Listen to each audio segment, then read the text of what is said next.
We're really impressed with the work that you've done so far in your proposals, and in order to help you look back and evaluate what you've done so far for checkpoint 3, we've taken the design guidelines that Jorge and Manisa shared and applied them to an example that walks through the questions that you're answering for checkpoint 3. So design is about thinking in systems. It's about recognizing that problems are not linear, but that they are cycles of cause and effect that are part of larger interconnected systems. And examining the root causes of a problem helps you illuminate what really there is that can be changed. So asking yourself a series of why questions helps you identify the many different conditions that are impacting your chosen challenge. So if the surface problem is that mosquito nets are ineffective, is that because of a technical problem with the insecticide, or is it a social problem that people are not using the nets properly? You want to keep tracing that back and asking yourself why. Is it that people don't know how to use them properly? Is it they are not receiving the nets? Or are they using them for other purposes because the nets are free? And we've created a printable version of this for you to do with your team. So once you've identified the root causes of your problem, then you can look and see, well, what do I want to see changed? Who are my users and how will they benefit? And there are two parts to this. First is the function of your intervention. What are the measurable actions and changes that you want to see happen for your users? And the second piece is the longer term impacts. What effect will these changes have on the rest of the system over time?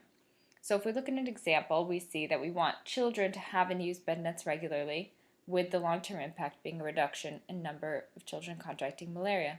And we want caregivers to replace bed nets often, with the same long-term impact. And again, we've created a worksheet version for you. So it's important to try to change what you can, but also important to understand what might be beyond the scope of this project or outside of your expertise. So looking at our series of why questions, we can begin to identify some constraints. These might be specialized scientific knowledge, like the chemistry knowledge required to create a new insecticide, or it might be social and cultural norms, like precedents and standard practices in humanitarian aid, or it might be sort of local geographic conditions that you simply can't change, like the difficulty in keeping rodents out of homes. So once you've identified constraints, there is this concept of leverage points. You want to find the simplest intervention you can that will have the greatest impact. So looking back at your list, now that you have eliminated some of those areas as points of intervention, you can look at other ones as possible places for change. So one, maybe there's an easy way to measure loss of potency. Or maybe you can establish a method for economic accountability for use of the nets. And the method of intervention is very important. Many of you have already thought a lot about this, but revisit it and make sure that the method you're choosing lines up closely with the outcomes and impacts that you want to see happen. So you want to make sure that you are making it as easy as possible for your users and stakeholders to be successful in the change that you want to see happen. The method that you use should tie in very closely to the outcomes that you expect for them. So if we look at an example of a proposed solution, this was a solution that was in fact proposed and ended up being too expensive, but it's really useful for our purposes here.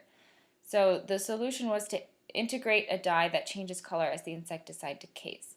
So that's a really simple solution that occurs at the point of manufacture. So the type of solution is product modification. And then it enters a system that already exists for use of the nets. So your intended outcomes you see in the yellow circle, that these are the changes that you would expect people to make. And in the blue circle, the long-term impacts.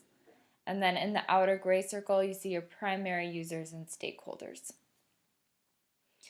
So this is available under resources. We strongly recommend going through it and trying to complete some of these tables for your own proposal. It really helps you see where any gaps might be and will help you direct your questions to the experts so that they're most effective. Please let us know if you have any further questions, and good luck.